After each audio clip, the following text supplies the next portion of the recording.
Hello everyone, I'll continue the coverage of the US Chess Championship, which had 5 rounds so far, and in first 4 rounds we've had exciting results and a lot of competition on the scoreboard. Akobian, Wesley So and Caruana were tied for first until round 4, and there have been several players who were still in the running for first place, so a very exciting tournament so far. And we also had a lot of different opening ideas, and the players haven't been going for boring Catalans or just closed Spanish lines, which are super precise and safe, but they actually risked a lot. And the player I'm going to cover today is Hikaru Nakamura, who I haven't touched on yet so far in the US Championship, because he had 4 consecutive draws in the first 4 rounds, which is very much unlike him, but it wasn't his own fault, I must say. And in round 5 he faced Lenderman, who was just half a point behind with 1 loss and 3 draws. And Nakamura had the black pieces, and I would just like to mention that in round 5, Wesley So, who was in first place, sharing first place with Akobian after 4 rounds, he actually drew a Catalan position after 23 moves. So, and he actually initiated the repetition. That's what I really can't understand, especially because he's had a rough 2018 and a bad candidates tournament, and I was expecting him to fight for the US Championship at least, but a 23 move draw is not the way to do that. On the other hand, Nakamura, who's had the worst results so far in the championship after 5 rounds, had a very fighting game in round 5. He had black pieces, and after knight to f3 he played knight to f6, and they entered the King's Indian. And after e4, d6, this is now the King's Indian defense, d4, and they will enter the Orthodox King's Indian and the line with knight to e1 on move 9, which is a highly theoretical variation, played over 10,000 times in Grandmaster games, and they actually played a lot of theory. But the fact that Caruana went for this fighting opening, which is very well known, he had to know that Lenderman would be prepared, especially because Nakamura is known as a very aggressive player, tells a lot. And Nakamura is definitely not afraid. The fact that he had 4 draws is just he was unable to convert and tad unlucky in the first 4 rounds. So here, after castles, bishop to e2, e5, striking in the center, castles, knight to c6, d5, knight to e7. This is all very common theory in the Orthodox variation, and as I said, there have been more than 10,000 games from this position. Now knight to e1, this is the variation, and with this line white is preparing to transfer the knight to d3 and to support the c5 break, which is white's main idea in the King's Indian. Of course, black is aiming to remove this knight and to play f5, f4, g5, g4, and h4, h5, h4, open up white's king side, and in the meantime white is simply playing positionally on the queen side and gaining a space advantage and activating his pieces. So if white can survive the attack, then his positional advantage will win the game. And that's why the engines don't understand the King's Indian. Any position in the King's Indian, as you can see in the evaluation on the right side of the board, in any King's Indian position the engines will favor white, but that's completely unjustified because black has great chances and more initiative in the attack. From this position they play the main moves, knight to d7, this is the most common move, bishop to e3 once again, f5, this is the only move played from this position, f3, f4, and now bishop to f2. This is all common theory so far. After g5, there are still about 20 games from this position, but this is now, let's say, thinking territory in which the players actually start playing, and I think by this move they both had almost all the time on the clock that they started with. From this position on, Lenderman continues with knight to d3, which is a slight mistake. Best move was rook to c1, but it doesn't really matter. This is still much better for white, space-wise and positionally, but as I said, black has a great attack. Now knight to f6 by Nakamura, preparing to support the g4 break, and you can see already that white's king is very much unsafe on the g1 square, and in fact the g5 push is almost prepared, it's almost ready to be played. So now c5, black counters on the queen side, knight to g6, getting more pieces into the attack, rook to c1, rook to f7.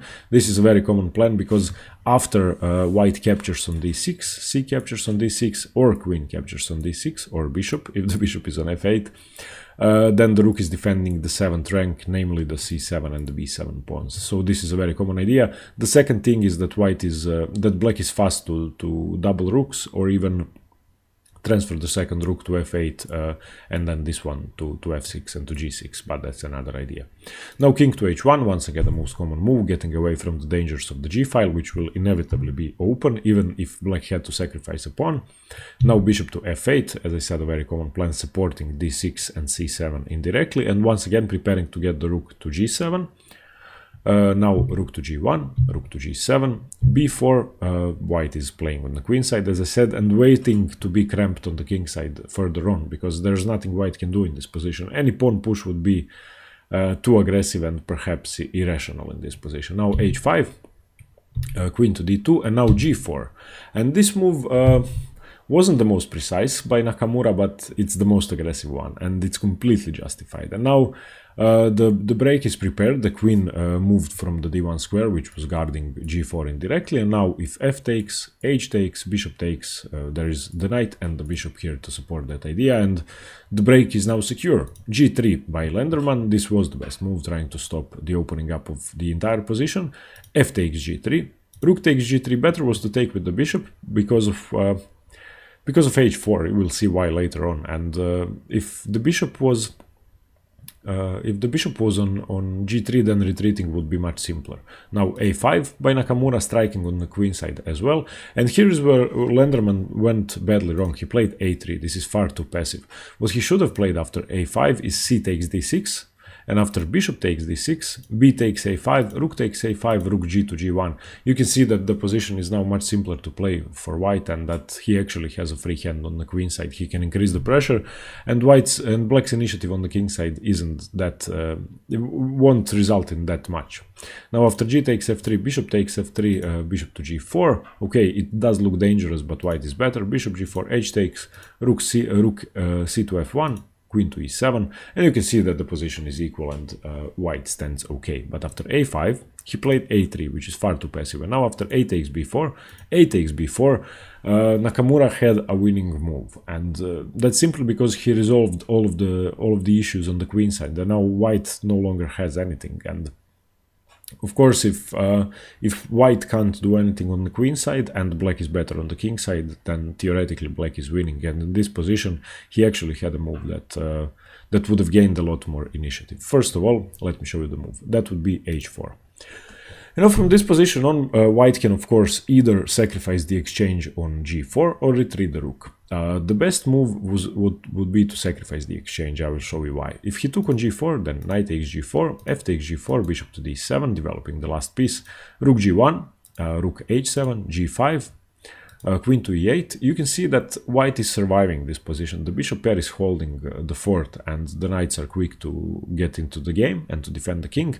But of course he is an exchange down, so he will have to justify that later on.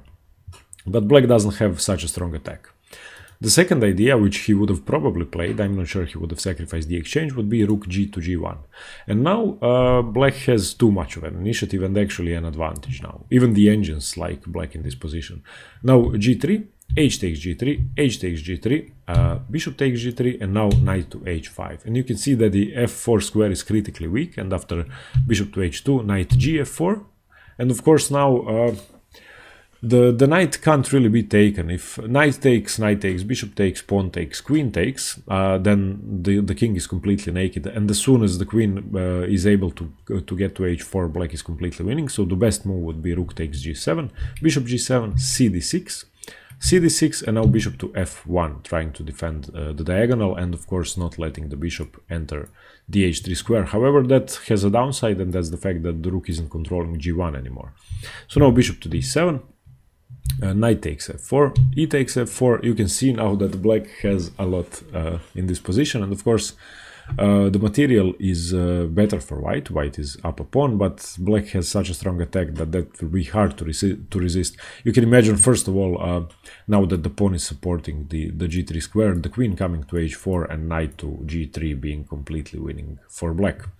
However, after a takes b4, Nakamura didn't find the move h4. He was probably thinking about it. I'm sure he was thinking about it because he is a strong tactical player, but perhaps he thought the move he played was okay to be played before h4. So he played c6, and that just gives white an advantage now, and black doesn't have anything really. D takes c6.